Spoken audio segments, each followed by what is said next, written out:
Hello dear students, കോമക്സ് ട്യൂട്ടോറിയലിൻ്റെ മറ്റൊരു വീഡിയോ ക്ലാസ്സിലേക്ക് സ്വാഗതം.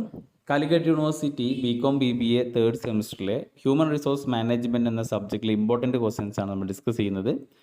അപ്പോൾ കഴിഞ്ഞ 2 ചാപ്റ്ററിലെയും ഇമ്പോർട്ടൻറ്റ് ക്വസ്റ്റ്യൻസ് നമ്മൾ ഡിസ്കസ് ചെയ്തതിൻ്റെ വീഡിയോൻ്റെ ലിങ്ക് താഴെ ഡിസ്ക്രിപ്ഷനിൽ ഉണ്ടാകും. ഇനി ഈ വീഡിയോയിൽ നമ്മൾ തേർഡ് ചാപ്റ്ററിൽ വരാൻ ചാൻസ് ഉള്ള ഇമ്പോർട്ടൻറ്റ് ക്വസ്റ്റ്യൻസ് ആണ് നമ്മൾ ഡിസ്കസ് ചെയ്യാൻ പോകുന്നത്. അപ്പോൾ തേർഡ് ചാപ്റ്റർ എന്ന് പറയുമ്പോൾ സെലക്ഷൻ ആൻഡ് പ്ലേസ്മെൻറ്റ് എന്ന ചാപ്റ്ററാണ്.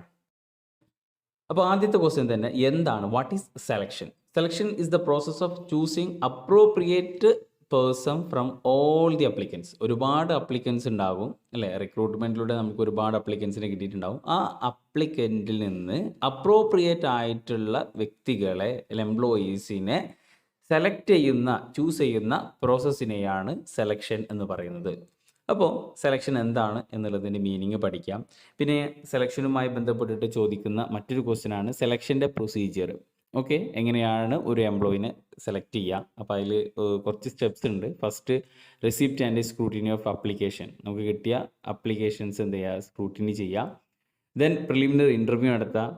Then blank application form, test, interview, പിന്നെ checking reference, approval of supervisors, medical examination, then after final examination, final selection. അങ്ങനെയാണ് ഒരു എംപ്ലോയിനെ എന്ത് ചെയ്യുക, സെലക്ട് ചെയ്യുക. ഓക്കെ, അപ്പോൾ സെലക്ഷൻ പ്രോസസ്സ് നിർബന്ധമായിട്ടും പഠിക്കുക. എക്സാമിന് കഴിഞ്ഞ വർഷങ്ങളൊക്കെ ചോദിച്ചിട്ടുണ്ട്. Next, interview. എന്താണ് ഇൻ്റർവ്യൂ എന്ന് നമുക്ക് എല്ലാവർക്കും അറിയാം അല്ലേ? ഇൻവെൻട്രിയുമായി ബന്ധപ്പെട്ട് ചോദിക്കുന്നതാണ് ഇത് types of interview.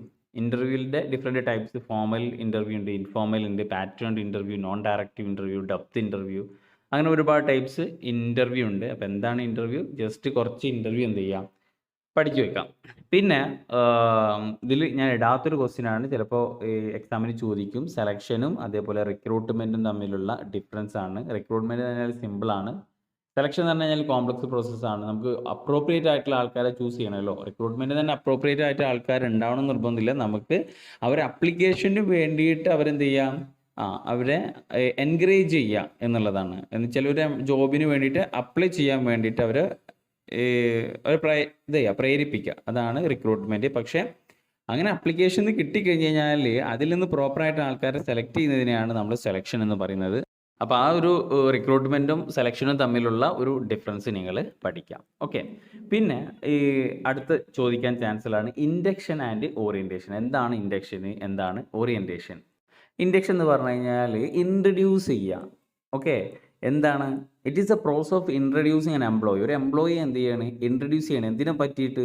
Rules and regulations, policies and working condition of the organisation. ആ ഒരു ഓർഗനൈസേഷനിലെ വർക്കിംഗ് കണ്ടീഷന്, റൂൾസ്, പോളിസീസ്, ഇതിനെ പറ്റിയിട്ടെല്ലാം എംപ്ലോയീസിന് ഒരു ഇൻട്രൊഡക്ഷൻ കൊടുക്കുക, ഇൻട്രൊഡ്യൂസ് ചെയ്യുക എന്നതിനെയാണ് നമ്മൾ ഇൻഡക്ഷൻ എന്ന് പറയുന്നത്. അപ്പോൾ ഇൻഡക്ഷൻ പഠിച്ചു കഴിഞ്ഞാൽ അതിൻ്റെ ഇൻഡക്ഷൻ ആൻഡ് ഓറിയൻറ്റേഷൻ്റെ, അപ്പോൾ ഇൻഡക്ഷൻ ആൻഡ് ഓറിയൻറ്റേഷൻ എന്നാ പറയുക. അപ്പോൾ അതിൻ്റെ ഒരു ഒബ്ജക്റ്റീവ്സും എന്ത് ചെയ്യുക, പഠിക്കുക. എന്തിനാണ് ഇൻഡക്ഷൻ കൊടുക്കുന്നതിൻ്റെ ലക്ഷ്യം എന്താണ്? അപ്പോൾ ഈ ഒരു സംഭവം മനസ്സിലാക്കി കഴിഞ്ഞാൽ നമുക്ക് തന്നെ അറിയാം. കമ്പനിയെ പറ്റിയിട്ട് ഒരു ഫെമിലിയറൈസ് ചെയ്യിക്കുക, അവിടുത്തെ എംപ്ലോയീസിനെ പറ്റിയിട്ട് ഒരു കൊടുക്കുക, ഒരു സെൽഫ് കോൺഫിഡൻസ് ക്രിയേറ്റ് ചെയ്യുക, അതേപോലെ കമ്പനിയുടെ ഒരു ഹിസ്റ്ററിയെ പറ്റി മനസ്സിലാക്കുക, തുടങ്ങിയ കാര്യങ്ങളൊക്കെയാണ് അതിൻ്റെ ഒരു ഒബ്ജക്റ്റീവായിട്ട് വരിക. അപ്പോൾ ഈ ഇൻഡക്ഷൻ ആൻഡ് ഓറിയൻറ്റേഷൻ എന്നുള്ള ഒരു ടേം അല്ലെങ്കിൽ മീനിങ് മനസ്സിലാക്കി കഴിഞ്ഞാൽ തന്നെ നമുക്ക് എന്ത് ചെയ്യാൻ പറ്റും, അതിൻ്റെ ഒബ്ജക്റ്റീവ്സ് എഴുതാൻ പറ്റും. ഓക്കെ, ഇനി അടുത്തൊരു ക്വസ്റ്റ്യനാണ് ഡിമോഷൻ. പ്രൊമോഷൻ്റെ ഒരു ഓപ്പോസിറ്റ് ആണ് ഡിമോഷൻ. പ്രൊമോഷൻ എന്ന് പറഞ്ഞാൽ എന്താണ്? ഒരു ലോവർ പൊസിഷനിൽ നിന്ന് ഹയർ പൊസിഷനിലേക്ക് ഒരു എംപ്ലോയിൻ്റെ പൊസിഷൻ എന്ത് ചെയ്യുന്നു, ചേഞ്ച് ചെയ്യുന്നതിനാണ് നമ്മൾ പ്രൊമോഷൻ എന്ന് പറയുന്നത്. അപ്പോൾ ഈ പ്രൊമോഷനിലൂടെ അവരുടെ റെസ്പോൺസിബിലിറ്റിയും അതേപോലെ റെമ്യൂണറേഷനും അതോറിറ്റിയും ഒക്കെ എന്ത് ചെയ്തിട്ടുണ്ടാകും, ചേഞ്ച് ചെയ്തിട്ടുണ്ടാകും, കുറച്ചും കൂടി ഹയർ ലെവലിലേക്ക് മാറിയിട്ടുണ്ടാകും. എന്നാൽ ഡിമോഷൻ എന്ന് പറഞ്ഞു കഴിഞ്ഞാൽ ജസ്റ്റ് ഓപ്പോസിറ്റ് ഓഫ് പ്രൊമോഷൻ ആണ്. എന്ന് വെച്ച് കഴിഞ്ഞാൽ ഹയർ ലെവൽ പൊസിഷനിൽ നിന്ന് ലോവർ ലെവൽ പൊസിഷനിലേക്ക് എന്ത് ചെയ്യാണ്, എംപ്ലോയീനെ ഷിഫ്റ്റ് ചെയ്യുന്നതിനെയാണ് എന്ത് പറയുന്നത്, ഡിമോഷൻ എന്ന് പറയുന്നത്.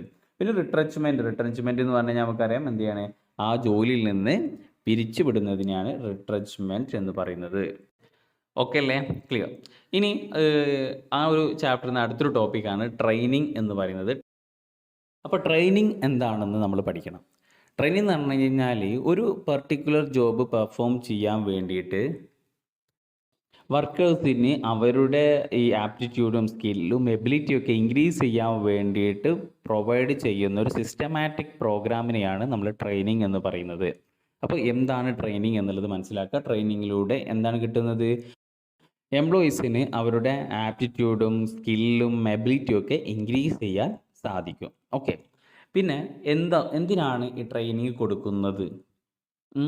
അപ്പോൾ ആ ഒരു ട്രെയിനിങ് എന്നുള്ള ഇത് മനസ്സിലാക്കി കഴിഞ്ഞാൽ നമുക്ക് തന്നെ എഴുതാൻ പറ്റുന്നതാണ് അല്ലേ. എന്തിനാണ് ട്രെയിനിങ് കൊടുക്കുന്നത്?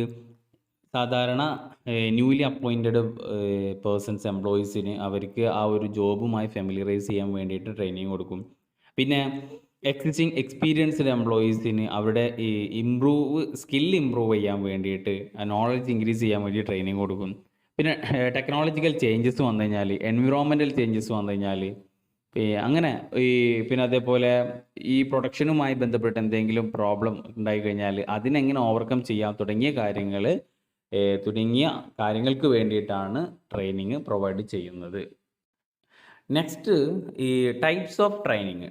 ഈ ട്രെയിനിങ്ങിൻ്റെ ടൈപ്സ് എന്ന് പറയുമ്പോൾ അവിടെ ഡിഫറെൻറ്റ് ടൈപ്സ് ആയിട്ട് പറയുന്നുണ്ട്. Orientation training, job training, craft training, safety training എന്നൊക്കെ പറഞ്ഞിട്ട് പറയുന്നുണ്ട്. പിന്നെ അതേപോലെ അപ്രോച്ച് ഓഫ് ട്രെയിനിങ് പറയുന്നുണ്ട്. അപ്രോച്ച് ഓഫ് ട്രെയിനിങ്ങിൽ ട്രഡീഷണൽ അപ്രോച്ചും മോഡേൺ അപ്രോച്ചും. മെത്തേഡ് ഓഫ് ട്രെയിനിങ്, നമ്മളിപ്പോൾ ഇവിടെ നിങ്ങൾ എക്സാമിന് മെത്തേഡ് ഓഫ് ട്രെയിനിങ് അല്ലെങ്കിൽ ടൈപ്സ് ഓഫ് ട്രെയിനിങ് ചോദിച്ചു കഴിഞ്ഞാൽ മിക്കവാറും അവിടെ ഉദ്ദേശിക്കുന്നത് ഓൺ ദ ജോബ് ട്രെയിനിങ്ങും ഓഫ് ദ ജോബ് ട്രെയിനിങ്ങുമാണ്. ഓൺ ദ ജോബ് ട്രെയിനിങ് എന്ന് പറഞ്ഞു കഴിഞ്ഞാൽ ഒരു വർക്കിംഗ് പ്ലേസിൽ തന്നെ ട്രെയിനിങ് കൊടുക്കുന്നതിനെയാണ് ഓൺ ദ ജോബ് ട്രെയിനിങ് എന്ന് പറയാം. അപ്പോൾ ഈ ഓൺ ദ ജോബ് ട്രെയിനിങ്ങിൽ വരുന്നതാണ് coaching, under study, job rotation എന്നൊക്കെ. അതെന്താണ്, ഒരു കമ്പനിയിൽ അല്ലെങ്കിൽ ഓർഗനൈസേഷനിൽ ആ ഓർഗനൈസേഷനിൽ തന്നെ ട്രെയിനിങ് കൊടുക്കുന്നതിനെയാണ് ഓൺ ദ ജോബ് ട്രെയിനിങ് എന്ന് അറിയാതെ. അപ്പോൾ ഈ ഓഫ് ദ ജോബ് ട്രെയിനിങ് എന്ന് പറഞ്ഞു കഴിഞ്ഞാൽ അവിടെ എക്സ്റ്റേണൽ ഏജൻസീസ് ആകും ഈ ട്രെയിനിങ് കണ്ടക്ട് ചെയ്യുന്നത്. അതിന് എക്സാമ്പിളാണ് ഈ special courses, conference, case study, seminar, role playing, sensitivity training, lectures, audio visual, simulation, lab training, vestibule training, apprentice training, classroom training, അങ്ങനെ ഒരുപാട് ഈ ലേണിങ് ഇപ്പോൾ പുതുതായിട്ട് വന്നിട്ടുള്ളതാണ്. ഈ ലേണിങ് തുടങ്ങിയിട്ടുള്ള ഒരുപാട് ഓഫ് ദ ജോബ് ട്രെയിനിങ് ഉണ്ട്. അപ്പോൾ എക്സാമിന് വളരെ ഇമ്പോർട്ടൻ്റ് ആണ് ഓൺ ദ ജോബ് ട്രെയിനിങ്ങും ഓഫ് ദ ജോബ് ട്രെയിനിങ്ങും ഏതൊക്കെയാണെന്നുള്ളത് ലിസ്റ്റ് ഔട്ട് ചെയ്യുക, പഠിക്കുക. ഓക്കെ, ഇനി ഈ ട്രെയിനിങ്ങിൻ്റെ ഇമ്പോർട്ടൻസ് എന്താണ്, അതേപോലെ ഒബ്ജക്റ്റീവ്സ് എന്താണ്, അത് നോക്കുക. ദെൻ റിക്രൂട്ട്മെൻറ്റും സെലക്ഷനും തമ്മിലുള്ള ഡിഫറൻസ്. അപ്പോൾ ഇതാണ് ഈ തേർഡ് മോഡ്യൂളിൽ നിന്ന് അല്ലെങ്കിൽ തേർഡ് ചാപ്റ്ററിൽ നിന്ന് നമ്മൾ ഈ ചൂസ് ചെയ്തിട്ടുള്ള ഇമ്പോർട്ടൻറ്റ് ക്വസ്റ്റ്യൻസ്. അപ്പോൾ ഇത്രയും പഠിച്ചു കഴിഞ്ഞാൽ ഏകദേശം ഈ ഒരു ചാപ്റ്റർ നിങ്ങൾക്ക് ഒരു 85% 90%ഓളം എന്ത് ചെയ്യാൻ പറ്റും, കവർ ചെയ്യാൻ പറ്റും. അപ്പോൾ ഈ ടോപ്പിക്കുകളൊക്കെ നിങ്ങൾ എന്ത് ചെയ്യുക, പഠിച്ചിട്ട് പോവുക. ഓക്കെ, ഇനി നമ്മൾ നെക്സ്റ്റ് വീഡിയോയിൽ 4th ചാപ്റ്ററിൽ ഇമ്പോർട്ടൻറ്റ് ക്വസ്റ്റ്യൻസ് ആണ് നമ്മൾ ഡിസ്കസ് ചെയ്യുക. അപ്പോൾ thank you for watching. Will see next video.